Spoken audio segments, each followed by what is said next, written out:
అండి blouse stitching పర్ఫెక్ట్గా నేర్చుకోవాలంటే వీడియో చిన్నగా ఉండాలన్నమాట. అంటే తక్కువ నిమిషాల్లోనే బ్లౌజ్ స్టిచ్చింగ్ అయితే చూపించాలనుకుంటున్నాను. కాకపోతే ఇప్పుడు మీకు ఒక బ్లౌజ్ స్టిచ్చింగ్ని 3 పార్ట్లు అయితే చేశాను. ఇది వచ్చేసి పార్ట్ 1 అనమాట. క్రాస్ బెల్ట్ కుట్టి, హ్యాండ్స్ కుట్టి, అలాగే బ్లౌజ్కి జాయింట్ చేసుకోవడం ఇదంతా ఉంటుంది పార్ట్ 1లో. మీరు చూసి నేర్చుకుంటారని అనుకుంటున్నాను. చూడండి, ఈ క్రాస్ బెల్ట్ కుట్టేసారి ఎదురు రావాలన్నమాట, ఒకే సైడ్ రాకూడదు. అలా కుడితే కనుక మనము కరెక్ట్గా కుట్టుకోగలుగుతాము. ఒకవేళ కొన్ని ఉల్టా సీదా కనబడవు అనమాట. అలాంటివి ఒకే ఒకే వైపు వచ్చేందుకు ఛాన్స్ ఉంటుంది. అలా రాకుండా కన్ఫ్యూజ్ అవ్వకుండా ఇలా కుట్టేసుకోండి. క్రాస్ బెల్ట్ని ఎప్పుడైనా సరే ఇలా కుట్టేసుకుంటే కనుక మీకు ఎప్పుడు కూడా కన్ఫ్యూజ్ అయితే రాదు. చూడండి, ఇలాగా మళ్ళీ పైన ఒక కుట్టు వేస్తే వేయచ్చు, లేదంటే లేదు, మన ఇష్టం. అది క్లాత్ని బట్టి మనం కుట్టుకోవాలి.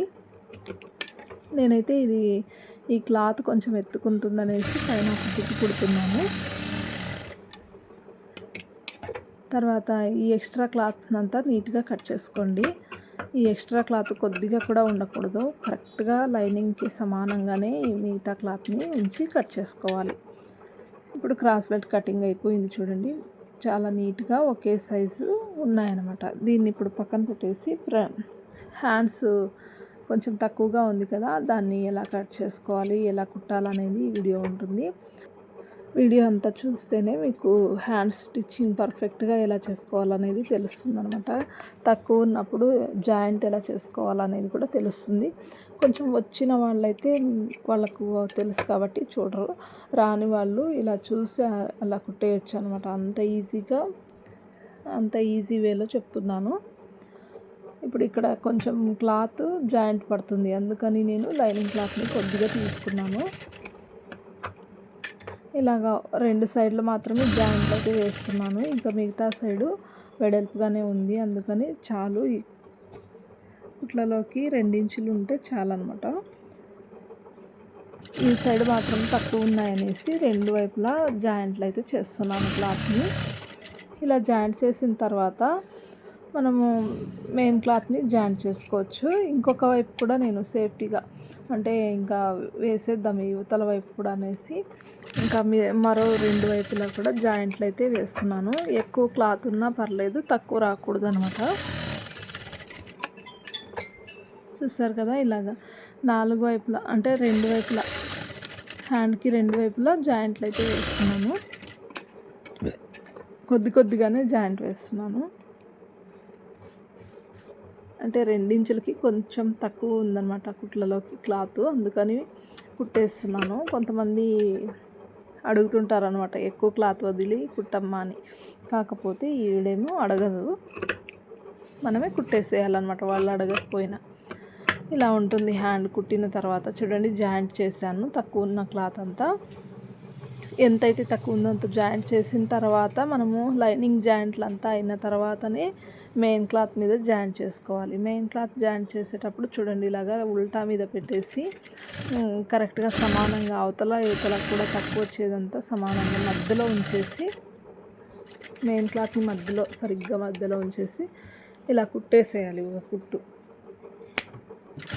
ఒక కుట్టు కుట్టిన తర్వాత ఇలాగా లోపల లైనింగ్ మీదకి ఖర్చు అంతా తిప్పి అలాగే కుట్టేసుకోవాలి. చూడండి, వీడియోలో కొద్దిగా కనిపిస్తుంది. లోపల క్లాత్ లైనింగ్ వైపు అనాలన్నమాట. దీన్ని ఇలాగే వదిలేస్తే ఉబ్బినట్టు ఉంటుంది అనమాట హ్యాండ్, అందుకని ఒక కుట్టు కుట్టేస్తున్నాను ఇలాగా. ఇప్పుడు చుట్టూరా జాయింట్ అయితే చేసేయాలి లైనింగ్కి. తర్వాత మెయిన్ క్లాత్ జాయింట్ చేసుకోవాలి. తక్కువ ఎంతైతే వస్తుందో ఇప్పుడు మనకు అర్థమవుతుంది. ఇంకా క్లాత్ ఎంత జాయింట్ చేసుకోవాలో అంతా తీసుకుని మనం జాయింట్ చేసి పైన కుట్టేస్తే ఫినిషింగ్ చాలా బాగుంటుంది. ముందుగానే అయినా కుట్టేసుకోవచ్చండి, ఇబ్బంది ఏం లేదు. నేనైతే ఇలాగ కుడతాను.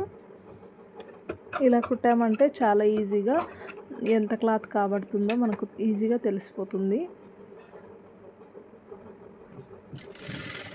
ఇలా ఒక కుట్టు కుట్టిన తర్వాత ఇలా తిప్పి పైన ఒక కుట్టు కుట్టి ఈ యువతల సైడ్ అంతా కుట్టేస్తే కనుక చాలా నీట్గా ఉంటుంది బ్లౌజ్, ఎక్కడ ముడతలు రాకుండా క్లియర్గా ఉంటుంది. అందుకని నేను ఇలా కుడతాను. ఒకవేళ మీరు ముందుగానే జాయింట్లు అయితే వేసేసుకోవచ్చు, అదేమి ఇబ్బంది ఏం లేదు. కాకపోతే ఇలాగైతే త్వరగా అయిపోతుంది. కావాల్సిన క్లాత్ ఎంత కాబడుతుందో మనకు తెలిసిపోతుంది అనమాట. అందుకని ఇలా కుట్టాను నేనైతే. 2 సైడ్లు ఇలా జాయింట్లు వేసేసి కుట్టేసుకోవాలి. చూసారు కదా ఎంత నీట్గా ఉందో. అసలు మనం జాయింట్ వేసినట్టే కనబడదు, కాకపోతే ఆ థ్రెడ్ కనిపిస్తుంది కాబట్టి మనము జాయింట్ పడింది అనుకోవాలంతే.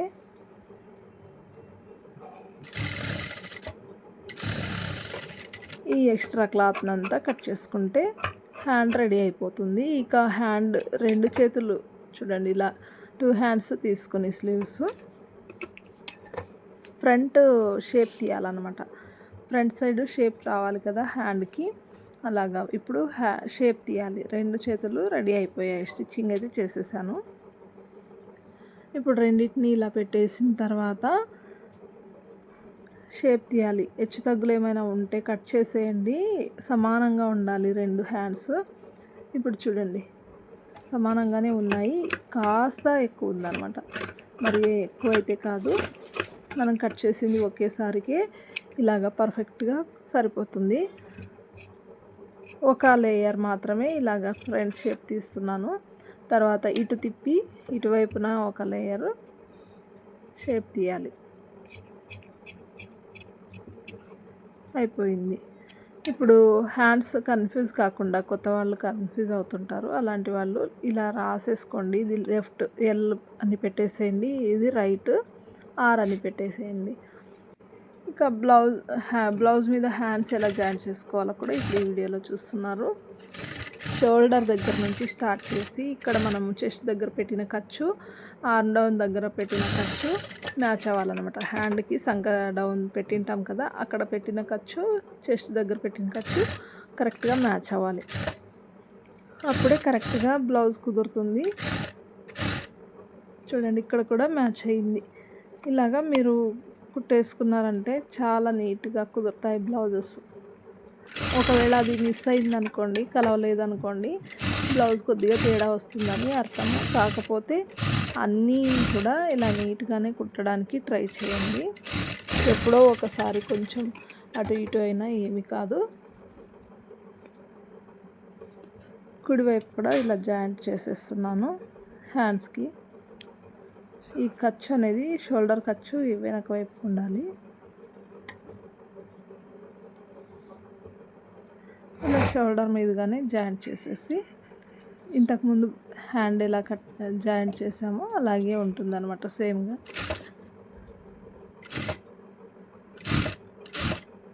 ఇంతసేపు వీడియో చూసారు కదా, వీడియో నచ్చితే లైక్ చేయండి, షేర్ చేయండి.